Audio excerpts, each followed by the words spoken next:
ये जो पूरा प्रोसीजर रहता है वोट कास्ट करने का, जिस तरह से ये पूरा डेस्क बनाया गया है, तो उस तरह से प्रधानमंत्री लगातार आगे बढ़ रहे हैं। और पहले उन्होंने वो स्लिप ली और उसके बाद अब आगे साइन करते हुए प्रधानमंत्री, जिसके बाद वोट कास्ट करेंगे, अपने मत का इस्तेमाल करेंगे। साथ ही साथ एक बड़ा संदेश इसके जरिए जाता है। और ये देखिए, नीली स्याही लगा दी गई प्रधानमंत्री की उंगली पर, वोट कास्ट कर दिया प्रधानमंत्री नरेंद्र मोदी ने अपना। और ये नीली स्याही लगाने के बाद अब वोट कास्ट करने के लिए जा रहे हैं। तो ये देखिए, पूरे तरीके से कॉन्फिडेंशियल रखा जाता है इस चीज को कि आपने किसको वोट किया है।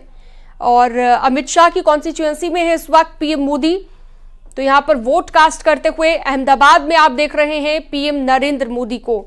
तो नीली स्याही पहले उनकी उंगली पर लगाई गई, अब उन्होंने अपना वोट कास्ट किया और अब बाहर निकल गए। तो अपने मत का इस्तेमाल कर चुके हैं प्रधानमंत्री नरेंद्र मोदी।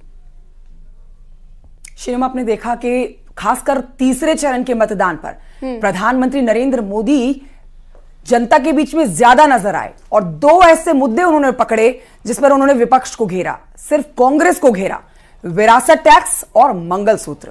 ये वो दो मुद्दे जिस पर मुखर होके प्रचंड तरीके से विपक्ष को घेरते हुए प्रधानमंत्री नरेंद्र मोदी अपनी हर रैली में नजर आए हैं। और सफाई देनी पड़ गई इस मुद्दे के ऊपर कांग्रेस पार्टी के दिग्गजों को भी। प्रधानमंत्री नरेंद्र मोदी वोट कर चुके हैं और वोट करने के बाद देखिए, आज से अब आगे, आज कल परसों जो उनकी जनसभाएं होने वाली हैं उनमें उनकी तैयारी पक्की है, क्योंकि अब 4 चरणों का मतदान बच गया है जिन पर अपनी जीत पर, अपने कैंडिडेट्स की जीत पर प्रधानमंत्री नरेंद्र मोदी पूरी तरह से आश्वस्त हैं। आप उनके जो जनसभाएं देख रहे हैं, पीएम मोदी को उन जनसभाओं में सुन रहे हैं। एक एक मुद्दा जो जनप्रतिनिधियों के मुंह से निकलता है उस पर विपक्ष को घेरते हुए प्रधानमंत्री नरेंद्र मोदी आते हैं नजर।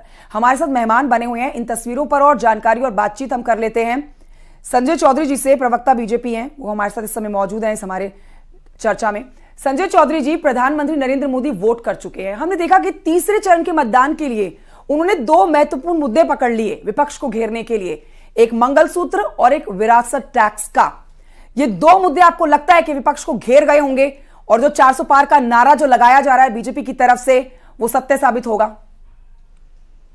देखिए, निश्चित रूप से प्रधानमंत्री जी ने न केवल अपनी सकारात्मक बातों को बल्कि विपक्ष के एजेंडे में छुपे हुए कुछ हिडन एजेंडेज को निश्चित रूप से जनता के सामने रखा है। और जिस प्रकार से विपक्ष की एक मनोवृत्ति है कि कैसे देश के अंदर एक ऐसे तंत्र को लेकर आया जाए, कुछ ऐसे विदेश के कानून हैं जिनको लेकर आया जाए, और संपत्ति के बंटवारे को लेकर एक जो वो कहते हैं कि पूरे देश का हम एक्सरे करेंगे, इन चीजों को लेकर कहा है। और ये चीजें इन विपक्ष के घोषणा पत्रों का हिस्सा है। समाजवादी पार्टी ने भी अपने जिस आरक्षण की बात करते हैं, पिछड़ों को आरक्षण देने के लिए उन्होंने अपने घोषणा पत्र में कहा है कि अगर हम आए तो महिला आरक्षण जो देंगे उसमें मुस्लिम महिलाओं को भी आरक्षण देंगे।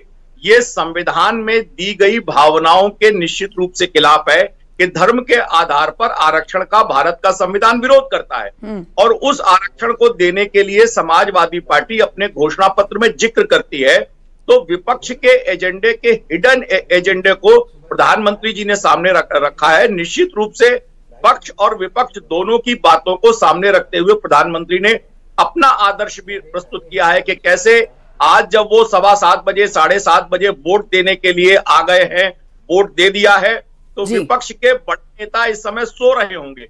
ये बताने के लिए पर्याप्त है कि वो अपना आदर्श स्थापित करते हैं बेहतर आधार पर। यानी कि आपका कहना है कि एक बड़ा संदेश यहाँ पर प्रधानमंत्री ने दिया है सुबह सवेरे वोट कास्ट करके। आगे भी कुछ शेड्यूल यहाँ पर प्रधानमंत्री के रहने वाले हैं जहां पर प्रचार करते हुए प्रधानमंत्री नजर आएंगे। अमित शाह भी अभी प्रचार के लिए जाएंगे। तो सुबह सवेरे सबसे पहले अपना वोट कास्ट किया है उन्होंने और उसके बाद जो है अब आगे प्रचार की कमान संभालेंगे। सौरभ दुबे जी, राजनीतिक विश्लेषक, लगातार हमारे साथ जुड़े हुए हैं। सौरभ जी, क्या कह सकते हैं ऐसा कि सुबह सवेरे मतदान करना एक बड़ा संदेश होता है? जैसा कि हमने देखा था कि मुख्यमंत्री योगी आदित्यनाथ ने भी कहा था कि पहले मतदान फिर जलपान, यानी कि अपने बाकी काम आप बाद में कीजिए, सबसे पहले आज का जो इंपॉर्टेंट दिन है उसकी अहमियत को समझिए और अपना वोट कास्ट कीजिए।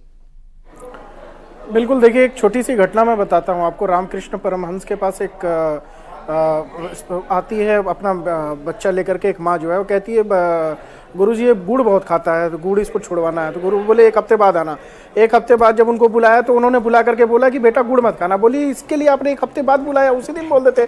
बोले उस समय मैं स्वयं खाता था, मेरे आचरण में था, मैंने भी छोड़ दिया तो इसको बोलूंगा असर करेगा। वही ठीक प्रधानमंत्री जी है। प्रधानमंत्री जी जो कार्य स्वयं करते हैं, जो बोलते हैं वो स्वयं पहले करके दिखाते हैं। उन्होंने 8 बजे के पहले बिना जलपान किए सबसे पहले अपना मतदान किया। कहीं ना कहीं इससे जो है 140 करोड़ के जो देशवासी हैं उनको ये प्रेरणा मिलती है कि जो प्रधानमंत्री और बार बार अपील कर रहे हैं वोट की, वो सिर्फ कहते नहीं है, वो करके दिखाते हैं। तो हम लोग जो पिछले बार वोट परसेंटेज कुछ ना कुछ जो है किसी वजह से कम पड़ा था, इस बार मुझे लगता है प्रधानमंत्री जी की इस पहल को, प्रधानमंत्री जी की इस प्रेरणा से वो कहीं ना कहीं बहुत ज्यादा मात्रा में बढ़ा हुआ दिखाई देगा। और उत्तर प्रदेश के अंदर जिस प्रकार से समाजवादी पार्टी के अभी प्रवक्ता कह रहे थे, मुझे लगता है जिस प्रकार से रामगोपाल यादव जी बार बार एक ही बात को कह रहे हैं कि संविधान के साथ छेड़छाड़, भैया आपके अपने मुद्दे कहां हैं उत्तर प्रदेश के अंदर? उत्तर प्रदेश में आप अपने मुद्दों की बात कब करेंगे? लगातार हमारे साथ अशोक यादव जी भी हैं, उनसे एक रिएक्शन लेना चाहेंगे जो की बात संजय चौधरी जी ने की थी उस पर। अशोक जी आप मुझे सुन रहे हैं? देखिए प्रधानमंत्री नरेंद्र मोदी ने मंगलसूत्र का और विरासत टैक्स का मुद्दा उठाया, और आपके 2 कैंडिडेट जियाउर रहमान बर्क ने शहाबुद्दीन और अतीक अहमद को अपना आदर्श बताया, और मरिया आलम खान ने वोट जिहाद का मुद्दा उठाया। आपको लगता है ये मुद्दे आपस में जुड़ते हैं? पीएम मोदी के मुद्दे और आपके समाजवादी पार्टी के मुद्दे दोनों अलग दिशा में जाने वाले हैं? कंचन जी देखिए, सबसे पहले जो अभी हमारे मित्र कह रहे थे, मोदी जी जो कहते हैं वो पहले अपने ऊपर ढालते हैं, अपने करके दिखाते हैं। मुझे लगता है कि ठीक इसका उल्टा करते हैं। मोदी जी जो कहते हैं वो तो पक्का नहीं करते हैं। आपने जो जो बातें सुनी हुई माननीय मोदी जी के मुंह से, एक भी बातें उन्होंने नहीं अपनाई। उन्होंने कहा था अजीत पवार को लेकर के 70,000 करोड़ के आरोपी को जेल में डालेंगे, उन्होंने भाजपा में डाल दिया। छोड़िए ना अशोक यादव जी, आपसे जो मैं पूछूं उसका जवाब दीजिए ना। मरिया आलम खान के बयान पर, उनके जो उन्होंने अपनी चुनावी जनसभा में इतनी कट्टर बात बोली वोट जिहाद की, और जियाउर रहमान के बयान पर आप क्या कहेंगे? आपको लगता है कि इससे वोट मिलेंगे समाजवादी पार्टी को?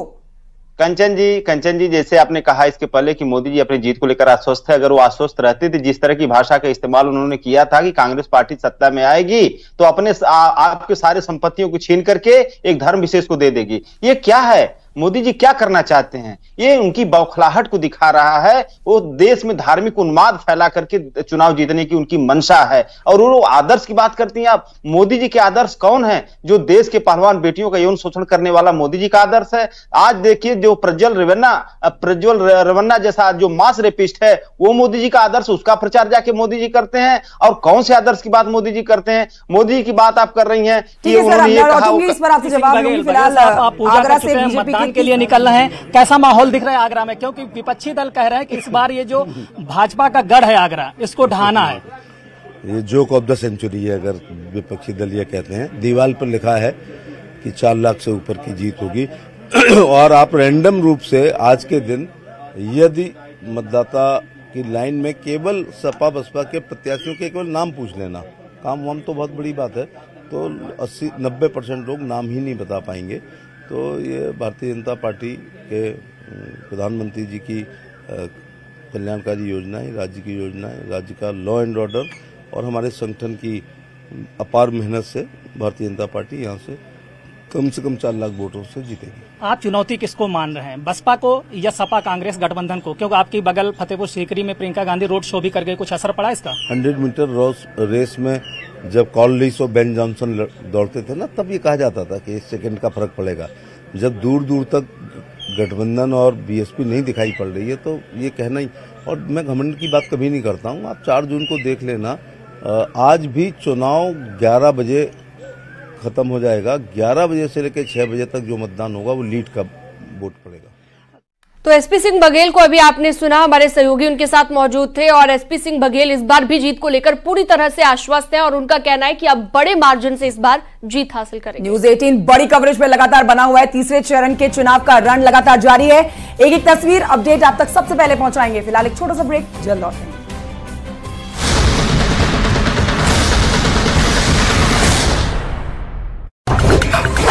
भी आप समाजवादी पार्टी के हाथ से नहीं निकली तो किस तरह की यहां पर फाइट, क्योंकि यहां से खड़ी है डिंपल यादव। बिल्कुल, देखिए मैनपुरी में फाइट अब की बार बेहद टाइट है। मुलायम परिवार की प्रतिष्ठा दांव पर लगी है तो वहीं डिम्पल यादव चुनावी मैदान में है। आप यह देख सकती हैं मेरे पीछे पोलिंग सेंटर है और कुछ ही देर में यहाँ मतदाता अपने मत का इस्तेमाल कर अपने सांसद को चुनने आएंगे। आज यह मतदान होना है और तीसरे चरण का मतदान है, जबकि जो मतदाता हैं वो सुबह से ही मतदान करने के लिए अपने घरों से निकल चुके हैं। कुछ ही देर में बस 7 बजने वाले हैं और वह पहला मतदान करने की यहाँ होड़ लगी है। हमारे साथ एक मतदाता भी मौजूद है, वो पहला वोट करने के लिए बेहद बेताब है और पहला वोट करने के लिए यहाँ मतदान के प्रशांत, आप किस पोलिंग बूथ पर खड़े हैं वो बताइए और मतदाताओं से भी बात जरूर करिएगा जो वहां पर सुबह सुबह पहुंच गए हैं अपने मतदान करने के लिए। बिल्कुल, ये देखिए मैनपुरी का कुचेला बूथ है और यहाँ मतदान करने के लिए ये जो मतदाता हैं ये आए हैं। क्या नाम है आपका? सूर्य प्रताप सिंह। अच्छा, ये अपना पर्ची दिखाइए।